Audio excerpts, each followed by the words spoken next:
Good morning students. हमारा topic चल रहा था केमिकल काइनेटिक्स।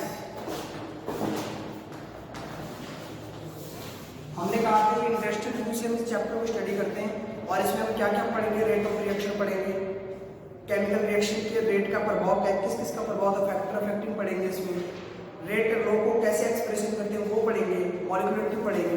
तो सबसे पहले मैं बात करता हूँ types of chemical reaction. Types of chemical reaction.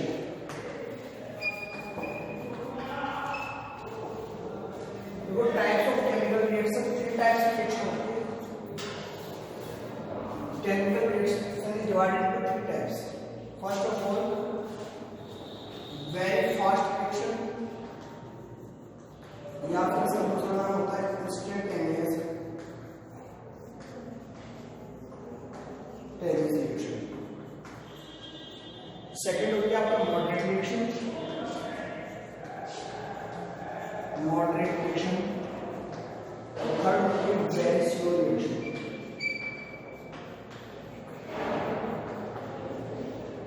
आपको बता दूं थ्री टाइप जो होते हैं वो बेसिस होते हैं इसके अकॉर्डिंग टू रेट, इसमें बेस होते हैं रेट के। और मैंने बताया था रेट क्या होता है, किसी भी क्वांटिटी में चेंज होता है with respect to time. Time के साथ किसी भी क्वांटिटी में चेंज होता है तो हम कहते हैं उसकी रेट चेंज हो रही है। बात यहाँ पर केमिकल रिएक्शन की आई थी, तो मैंने कहा था कि यदि टाइम के अकॉर्डिंग, टाइम के रेस्पेक्ट में यदि कंसंट्रेशन और प्रेशर में रिएक्टेंट और प्रोडक्ट चेंज होता है तो उसको हमने क्या कहा था, rate of reaction. Chemical reaction की रेट कहा था, रेट ऑफ केमिकल रिएक्शन। फिर हम तीन टाइप की बात कर रहे हैं। तो सबसे पहले हम बात करते हैं वेरी फास्ट रिएक्शन और इंस्टेंटेनियस रिएक्शन। मैं आपको बता दूं ये रिएक्शन जो होती है वो complete reaction, complete fraction of time, fraction of time. अगर मैं कहती हूँ नाम से समझते वेरी फास्ट रिएक्शन, बहुत ही जल्दी से रिएक्शन होती है, बहुत ही फ्रैक्शन टाइम मतलब सेकंडों के भी कुछ हिस्से के अंदर ये रिएक्शन क्या हो जाती है, कंप्लीट हो जाती है। हमें ये भी नहीं पता चलता कि रिएक्टेंट से प्रोडक्ट कब बन गया, इतनी स्पीड से रिएक्शन होती है। जबकि हम इसकी बात करें ये कैसी होती है, कंप्लीट इन फाइनाइट टाइम्स।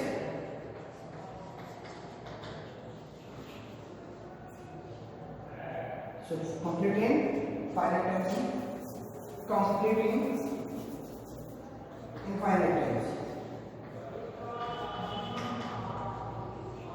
हमें पता है इसमें कितना टाइम लगेगा, तो हम कहते हैं इनफाइनाइट टाइम्स में क्या होती है, कंप्लीट होती है। क्यों?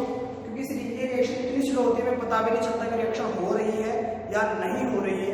जबकि आपको मॉडरेट रिएक्शन होती है वो क्या होती है, फाइनाइट टाइम में कंप्लीट होती है।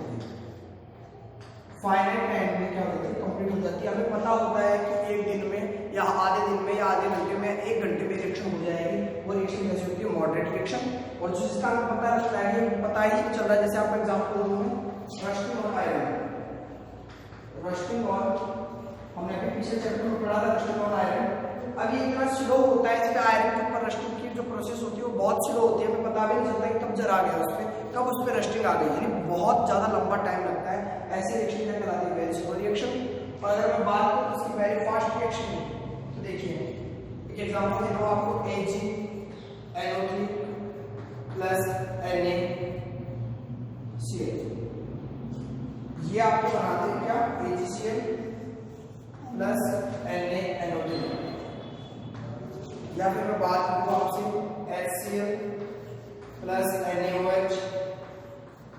ये आपके पास क्या है, एसिड है, ये आपके पास बेस है, तो दोनों मिलकर क्या बनाते हैं, NaCl प्लस H2O। ये क्या बन गया, सॉल्ट। हम जानते हैं एसिड और बेस रिएक्शन में करके क्या बनाते हैं, सॉल्ट बनाते हैं। अब किसी रिएक्शन को देखने में क्या पता चल रहा है, जो हमारी वेरी फास्ट रिएक्शन होती है, अगर हम देख पा रहे हैं कि कैसे कंपाउंड है, आयनिक कंपाउंड है, तो हम कह सकते हैं ये रिएक्शन किसके बीच में होती है, एनएसिड में रिएक्शन होती है। या फिर मैं कहते हैं रिएक्शन कैसे होती है, आयनिक रिएक्शन। आयनिक रिएक्शन जो रिएक्शन होती है वो कैसे होती है, वेरी फास्ट रिएक्शन होती है। अब मुझे बताओ कि ऐसे रिएक्शन को क्या हम स्टडी कर पाएंगे जो इतनी स्पीडली हो रही है कि उसका पता भी नहीं चल रहा कब रिएक्टेंट से प्रोडक्ट में कन्वर्ट हो गया। तो हम इजी वे में इनका क्या नहीं कर पाएंगे, स्टडी नहीं कर पाएंगे, हम इसका यूज भी नहीं ले सकते। क्यों? क्योंकि हमें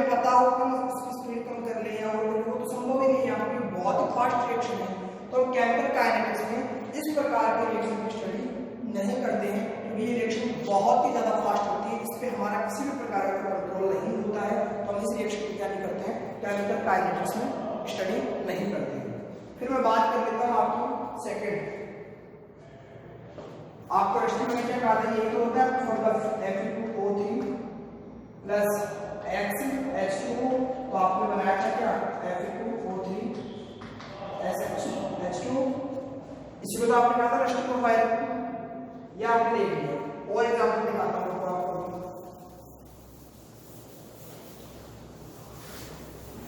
वैल्यूज को देख रहे हो,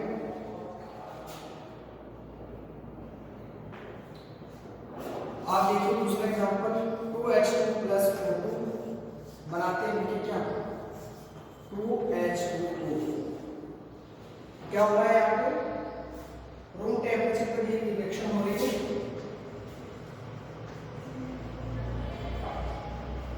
रूम टेम्परेचर पर ये रिएक्शन हो रही है और क्या बन रहा है आपके पास में वाटर। अगर आप देखो तो हमारे कमरे के अंदर ऑक्सीजन भी है, हाइड्रोजन भी है, क्या हमें पता चलता है कब पानी बन गया, कभी ना कभी तो ऑक्सीजन और हाइड्रोजन आपस में मिलते ही होंगे रूम टेम्परेचर पर, कभी ना कभी तो, पर हम बता नहीं सकते ये कब मिलेंगे, मतलब ये इतनी स्लो प्रोसेस होती है, हम देखने भी लग जाए तो वेट करते करते थक जाते हैं, सालों लग जाते हैं, तब जाके कोई ड्रॉप बन पाती तो बनेगी। तो ऐसी रिएक्शन क्या कहलाती है, very slow reaction.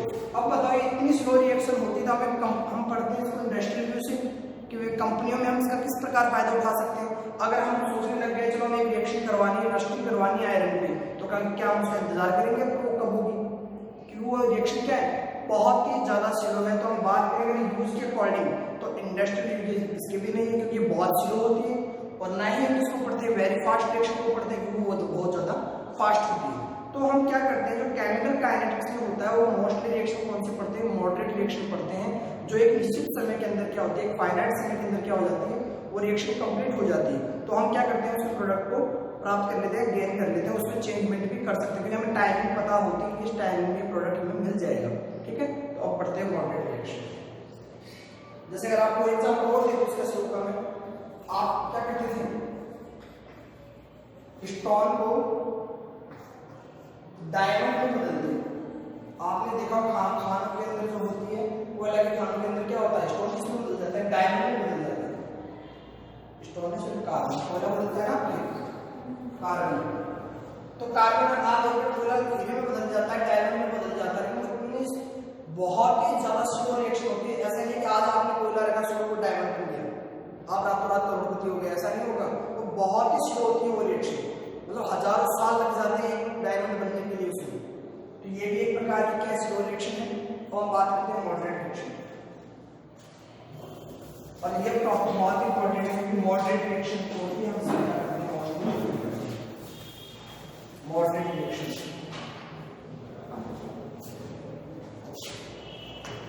Moderate reaction सबसे पहला पॉइंट हम जानते हैं ये कैसे कंप्लीट होती है, हम कह देते हैं फिनिश इन फाइनाइट टाइम। ये एक निश्चित समय में क्या हो जाती है, खत्म हो जाती है कि जो रिएक्टेंट लिया है वो एक निश्चित समय में फिक्स टाइम पीरियड के अंदर किसमें कन्वर्ट हो जाएगा, प्रोडक्ट में कन्वर्ट हो जाएगा। आपको बता दूं इस प्रकार की रिएक्शन और मॉलिक्यूलर रिएक्शन होती है, जो आपकी जितने भी मॉलिक्यूल्स की रिएक्शन होती है वो सभी रिएक्शन कैसी होती है, मॉडरेट रिएक्शन होती है। जैसे मैं आपको एक चीज बताता हूँ, आप देखिए मिल्क से क्या बना रहे हैं, कर्ड बना रहे हैं, एक फिक्स टाइम है, जैसे आपने रात को रखा उसमें, ठीक है, उसमें आपने क्या मिलाया, जिसको आप सामान्य भाषा में जान बोलते हो वो मिलाया आपने, तो रात को क्या उसमें दही बन जाएगी, लगभग 6 घंटे में 5 घंटे में वो जम जाती है। हम रात को छोड़ देते हैं ज्यादा, लेकिन फिक्स टाइम होता है उसमें दही बनने का। तो ये कैसी रिएक्शन है, मॉडरेट रिएक्शन है, क्योंकि आप दूध को कर्ड में बदल पा रहे हो फिक्स टाइम के अंदर। फिर और देखिए एग्जांपल, आप inversion of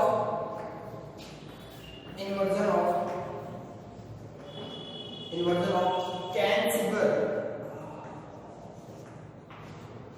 in glucose and fructose.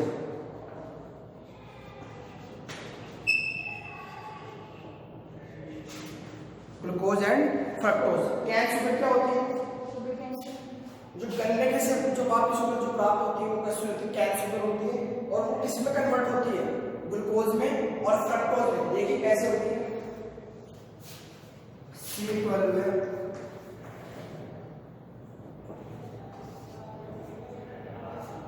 ये आपका फॉर्मूला होता है इसका कैन शुगर का। जब आप इसको क्या करते हो, ये क्या है आपके पास कैन शुगर, जिसको आप सुक्रोज भी बोलते थे। सुक्रोज नाम सुना है आपने? ये फॉर्मूला था जब हम इसको क्या लिखते हैं, H2 के साथ रिएक्शन करवाते हैं तो हमारा जो प्रोडक्ट बनता है वो क्या बनता है, C6H12O6 प्लस C6H12O6। ये ग्लूकोज है और ये फ्रक्टोज है। क्या है, एक ग्लूकोज बना एक फ्रक्टोज बना। आप हमेशा फॉर्मूला सेम है, बिल्कुल सेम है। अब मैं बताऊंगा क्यों, आपको बताऊंगा ग्लूकोज और फ्रक्टोज में चेंजिंग कैसे पता चलता है कि ग्लूकोज क्या है फ्रक्टोज क्या है। क्योंकि आपके बुक में तो डायरेक्ट ये कहते हैं कैन शुगर इसको कन्वर्ट हो जाता है ग्लूकोज और फ्रक्टोज में। अब हम देखते हैं ग्लूकोज और फ्रक्टोज में डिफरेंस। यहाँ देखिए ग्लूकोज बना रहा हूँ CHO HOH 6 कार्बन, हमने 6 कार्बन की चेन बनाई। सबसे पहले यहाँ पर एल्डिहाइड ग्रुप लगाया H OH OH OH H OH H CH2OH। अब आप देख सकते हो 6 कार्बन आपके पास। हाइड्रोजन कितने थे आपके पास? 12 1 2 3 4 5 6 7 8 9 10 11 12 ओके। ऑक्सीजन कितने थे? 6 थे 1 2 3 4 5 6 हो गए। ये स्ट्रक्चर किसकी होती है आपकी? ग्लूकोज की। इसकी स्ट्रक्चर होती है ग्लूकोज की। अगर मैं फ्रक्टोज की बात करूं CH2OH C double bond O 3 4 5 6 CH2OH।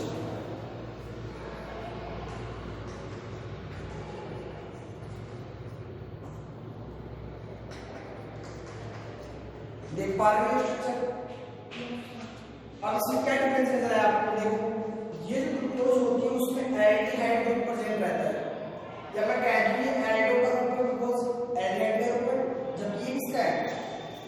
Ketonic group है। यानी इसमें कौन सा ग्रुप पाया जाता है? कीटोन ग्रुप पाया जाता है इसमें फ्रक्टोज में, जबकि ग्लूकोज में क्या पाया जाता है? एल्डिहाइड ग्रुप पाया जाता है। पोजीशन ध्यान में रखिए, इसमें नंबर 1 पर एल्डिहाइड ग्रुप पाया जाता है, इसमें नंबर 2 पर क्या पाया जाता है? कीटोन ग्रुप पाया जाता है। और यही डिफरेंस होता है इन दोनों में। जबकि फॉर्मूला क्या है, मॉलिक्यूलर फॉर्मूला सेम है, लेकिन इनकी मॉलिक्यूलर स्ट्रक्चर क्या होती है? डिफरेंट होती है, जिसकी वजह से दो चीजों में टूट जाती है ग्लूकोज और फ्रक्टोज में। कौन? कैन शुगर या सुक्रोज। तो समझ गए कैसे रिएक्शन हुई, कैसे ग्लूकोज और फ्रक्टोज में क्या डिफरेंस हुआ? ये था आपका ग्लूकोज और फ्रक्टोज।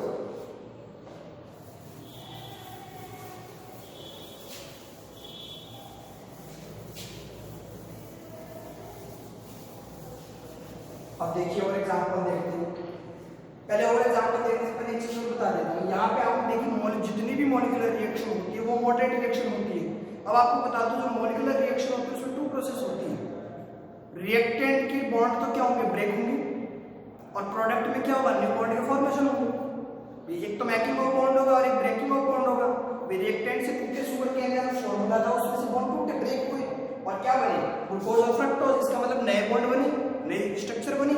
तो ये भी क्या होता है? एक मॉलिक्यूलर रिएक्शन का स्पेशल क्या होता है? करैक्टर होता है कि रिएक्टेंट के तो क्या होते हैं? बॉन्ड ब्रेक होते हैं, और प्रोडक्ट में क्या होते हैं? बॉन्ड फॉर्मेशन होते हैं। फिर हम दूसरा एग्जांपल देखते हैं, डीकंपोजिशन ऑफ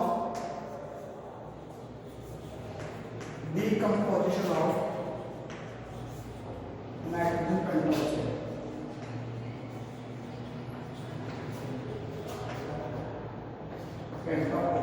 N2O5 क्या होता है?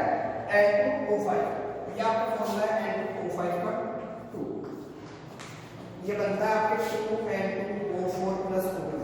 O2 कैसे होती है बाद में बनता है। मैं आपको एक चीज बता देता हूँ, डी ये सब कहीं भी देखने को मिल जाए आपको केमिस्ट्री में। डी नाइट्रिफिकेशन, डी इलेक्ट्रॉनिफिकेशन, जो भी डी जहां भी लग जाए, डी का मतलब होता है हटना या बाहर निकलना। जैसे यहां से क्या निकला? इस फॉर्मूले से ऑक्सीजन रिमूव हुई, बाहर निकली, हो गया डीकंपोजिशन। ये पूरा कंपोजिशन था, इसमें से बाहर निकल गया। डीकंपोजिशन जहां भी आ जाए वहां पे कुछ ना कुछ आप क्या करोगे? बाहर निकालना होता है आपको। अब डीऑक्सीजनेशन है मतलब ऑक्सीजन बाहर निकलेगा, डीहैलोजिनेशन है मतलब हैलोजन बाहर निकलेगा। तो ये आपको ध्यान में रखना है, डी जहां भी आ जाए वहां से आप क्या करोगे, कुछ ना कुछ रिमूव करोगे, वो भी रिएक्शन के अकॉर्डिंग। दूसरा एग्जांपल देखते हैं, decomposition of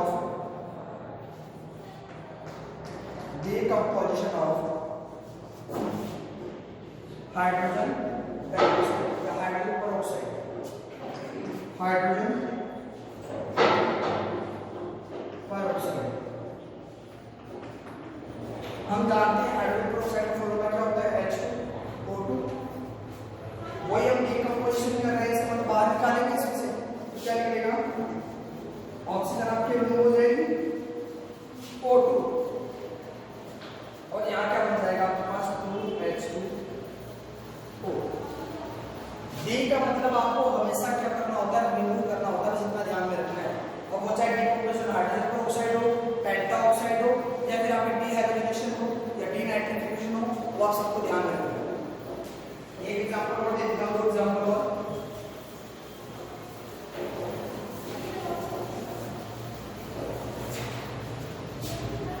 formation of ammonia, ये देखिए N2+3H2,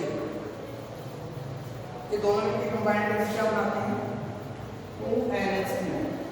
ये भी एग्जांपल है मॉडरेट रिएक्शन का। फिक्स टाइम में क्या होता है, ये कन्वर्ट हो जाती है अमोनिया गैस में।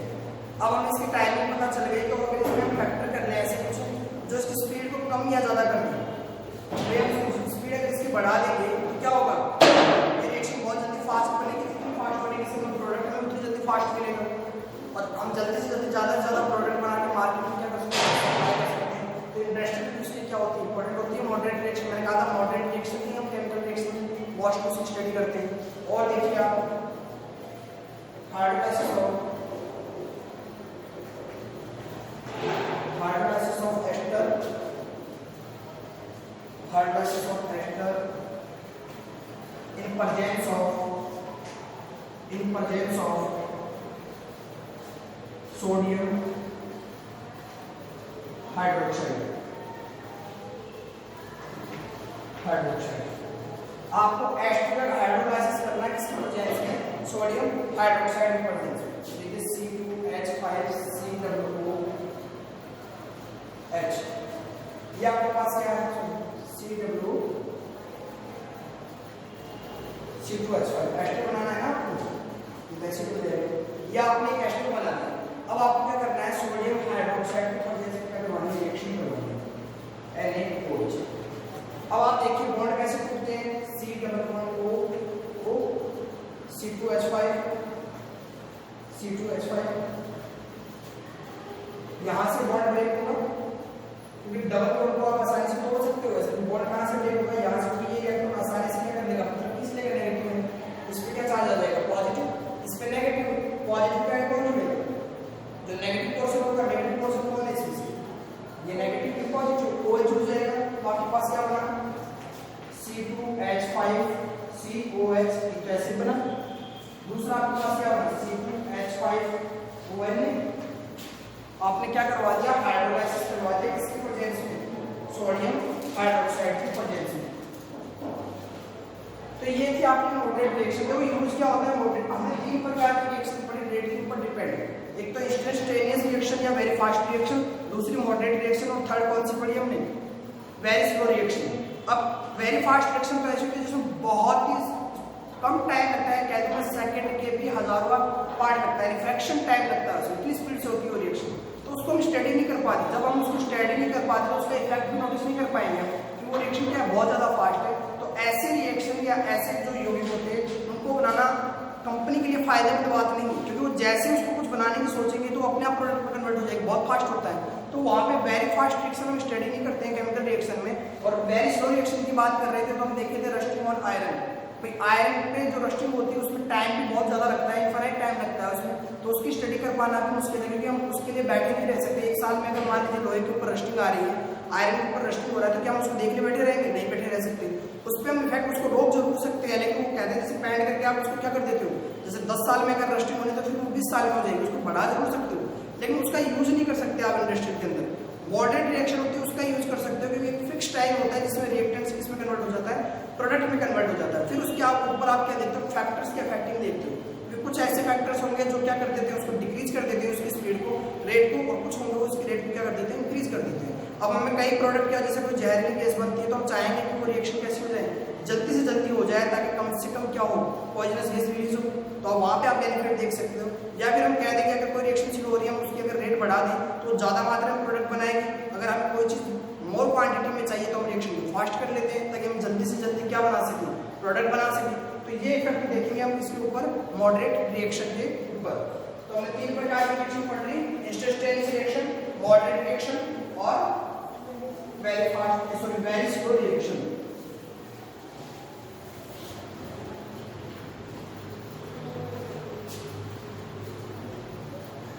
तो आज आपने 3 टाइप की पढ़ी, आज के लिए इतना ही। बाकी हम करेंगे नेक्स्ट क्लास में कि रेट कैसे कैलकुलेट करते हैं, हम किसी भी रिएक्शन में रेट कैसे कैलकुलेट करते हैं, वो हम करेंगे नेक्स्ट क्लास में। आज के लिए इतना ही। Thank you.